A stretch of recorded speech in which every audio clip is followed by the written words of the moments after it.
Mjekët japin urdhër, mos i fusni në gojë këto 7 ushqime nëse vuani nga diabeti. Sipas OBSH, diabeti është bërë sfida e një globi të tërë shëndetësor, pasi më shumë se 422 milion njerëz në mbar botën vuajnë nga kjo sëmundje. Sëmundja jo vetëm që ndikon në shëndetin e përgjithshëm, por gjithashtu rrit riskun e kushteve të tjera shëndetësore siç është për shembull sëmundja e veshkave, sëmundja e mëlçisë, sëmundja e zemrës dhe problemet e syve. Këto janë disa nga zgjedhjet dietike për individët, veçanërisht ata me diabet, që duhet të shmangin për të ndihmuar në kontrollin e niveleve të sheqerit në trupin e tyre, citon Healthy Side. Evitoni nga dieta juaj mielin e rafinuar të grurit. Para se të fillojmë, bëni një like videos dhe ju lutem klikoni subscribe, do të na ndihmonit shumë. Shumica e miellit të grurit të disponueshëm në treg është shumë i rafinuar, duke hequr lëvozhgën e jashtme e cila është e pasur edhe me fibra. Ky proces ngre gjithashtu indeksin glicemik nga 30 në 70, duke e bërë atë të dëmshëm për individët të cilët të vuajnë nga diabeti. Prandaj, ata me diabet duhet të minimizojnë konsumin e miellit të grurit dhe ta zvendësojnë atë me produkte më cilësore. Mielli i mistrit. Ndërsa mistri është një burim i mirë i proteinës, mielli i mistrit duhet të shmanget nga individët me diabet. Buka e mistrit është më e lartë në karbohidrate duke shkaktuar një rritje të shpejtë të niveleve të sheqerit në gjak. Si i tillë nuk është i përshtatshëm për ata që kërkojnë të menaxhojnë më mirë diabetin e tyre në mënyrë efektive. Mielli i orizit të bardhë gjithashtu mund të ndikojë në çështjen tuaj të luhatjeve të niveleve të sheqerit në gjak. Mielli i orizit të bardhë është një tjetër ushqim me glicemi të lartë, e cila mund të çojë në rritjen e papritur të sheqerit në gjak. Mjekët shpesh këshillojnë njerëzit në risk të diabetit të kufizojnë në konsumin e orizit, pasi është i pasur gjithashtu edhe me karbohidrate dhe mund të ndikojë negativisht në kontrollin e luhatjeve të sheqerit në gjak. Nëse bëni pjesë në këtë kategori të personave, tregohuni të kujdesshëm me përdorimin e saj pasi mund të nxjisë edhe efekte anësore në krijimin e dëmeve më të mëdha në shëndetin tuaj. Karbohidratet e rafinuara gjithashtu mund të ndikojnë negativisht në shëndetin tuaj. Ushqimet e bëra në karbohidrate të rafinuara siç është buka e bardhë, makaronat e bardha, orizi i bardhë, mund të kenë ndikime negative edhe në rëndësinë e mbajtjes së niveleve të sheqerit në gjak nën kontroll. Këto nisë shtej nënshtrohen përpunimeve të gjëra, duke hequr kështu edhe embrionet e kokrës. Si rezultat, ato shkaktojnë arritje të shpejtë të sheqerit në gjak. Njerëzit me diabet duhet të shmangin rreptësisht ushqime të tilla dhe t'i zvendësojnë ato me ushqime sa më cilësore. Është vetmja mënyrë për të menaxhuar problemin tuaj pa shkaktuar gjithashtu komplikacione të mëdha në organizmin tuaj. Të gjitha kombinimet të duhura ushqimore, me qëllim që të mbash të ekuilibruar nivelin e sheqerit në gjak, mund të jenë vërtet të vështira. Prandaj, çdo frut ose perime që konsumoni duhet të jetë e duhura, sidomos nëse keni luhatje të theksuara të sheqerit në gjak. Këtu kemi listuar disa nga ushqimet, të cilat do ju ndihmojnë në menaxhimin më të mirë të luhatjeve të sheqerit te diabetikët e nivelit 1 dhe 2. Peshku është një nga këto produkte të shëndetshme.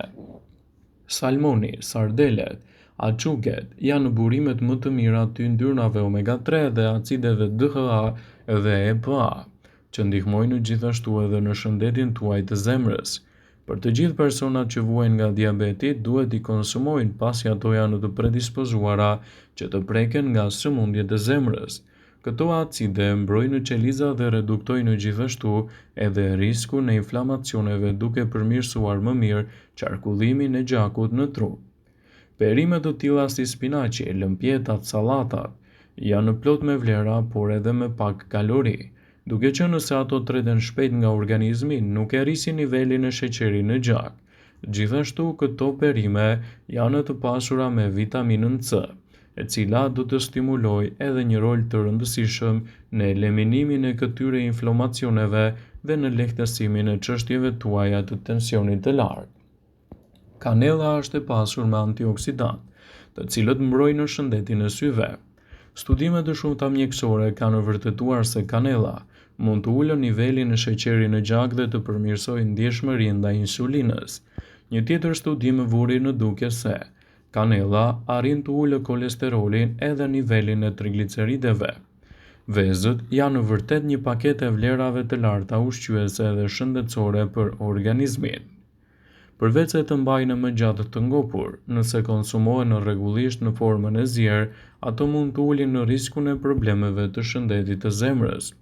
Vezët gjithashtu përmirësojnë ndjeshmërinë ndaj insulinës dhe ndihmojnë edhe në prodhimin e kolesterolit të mirë. Kosi është një nga produktet e bulmetit më të mirë për personat që vuajnë nga diabeti. Të dhënat kanë treguar se konsumi i kosit ekuilibron nivelet e sheqerit në gjak dhe parandalon gjithashtu riskun e sëmundjeve në zemër përmes probiotikëve të shumtë që ajo përmban. Të dhënat kanë treguar se kosi ekuilibron sheqerin dhe parandalon komplikacionet e shëndetit të zemrës.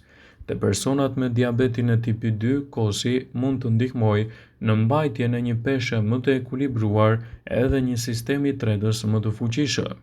Arrorët janë të shijshëm dhe të pasur me vlera të mira për organizmin. Të gjitha llojet e arrorëve përmbajnë fibra, të cilat treten më lehtë nga sistemi ynë. Konsumi rutinor i tyre arrin të ndihmojë edhe në reduktimin e inflamacioneve dhe në uljen e sheqerit në gjak. Brokoli tashmë është i famshëm për vlerat e tij kundër luhatjeve të sheqerit në gjak. Studimet kanë pohuar se brokoli ndihmon në uljen e niveleve të insulinës dhe mirëmban qelizat nga radikalet e lira, të cilat gjatë procesit të metabolizmit mund të prodhohen. Vaji i ullirit ndryshe mund të quhet edhe balsami i jetës, dhe ekspertët e këshillojnë atë sidomos për personat që vuajnë nga luhatjet e sheqerit në gjak. Ai përmban acide yndyrore të cilat ndihmojnë në prodhimin e substancave HDL, të cilat për herë të parë janë shifra jo të shëndetshme të personat me diabetin e tipit 2. Gjithashtu vaji i ullirit ndihmon në ekuilibrimin e tensionit të gjakut dhe qarkullimin e tij për një zemër më të shëndetshme dhe gjithashtu edhe më të mbrojtur. Ndaj, konsumi i produkteve të duhura mund të jetë një aleat shumë i mirë në menaxhimin e luhatjeve të sheqerit në trupin tuaj. Zgjedhjet më të mira për një mëngjes më të shëndetshëm për të menaxhuar sheqerin në gjak të gjitha grupmoshat mund të jenë edhe më lehtësuese ndaj situatave tuaja. Sipas Healthline, personat që vuajnë nga diabeti duhet të tregohen të kujdesshëm edhe me ushqimet që zgjedhin për mëngjes. Sipas tyre, këto janë produktet më të mira që mund të shtoni në dietën tuaj. Kosi i bërë vetë për mëngjes në kombinim me tërshërën, farat e linit, frutat e pyllit dhe një lugë me mjaltë dhe pak kanellë. Ky mëngjes është më i përshtatshëm për të gjithë ata që duan të kontrollojnë peshën dhe metabolizimin e yndyrnave dhe sheqerit në trup, duke ndihmuar më mirë në menaxhimin e luhatjeve të sheqerit gjatë ditës, citon Healthline. Një copë kek me vaj ulliri, një gotë qumësht. Kjo përzgjedhje shërben për të marrë gjithashtu kalori të shpejta. Është mëngjesi më i përshtatshëm për ata që duan të kenë një mëngjes më të shpejtë dhe pa bërë naze. Bukë thekre, gjalp kikiriku ose susam, qumësht dhe një mollë. Mëngjesi më i përshtatshëm për të vegjëlit dhe të rriturit, të cilët e pasurojnë në dietën e tyre me nivele të larta të proteinës dhe mbi të gjitha ndikojnë pozitivisht edhe kundër luhatjeve të sheqerit në gjak. Ndaj, kombinimi i kësaj diete për mëngjes mund të jetë një zgjidhje shumë e mirë ushqyese për personat me diabetin e tipit 2. Kos, avokado.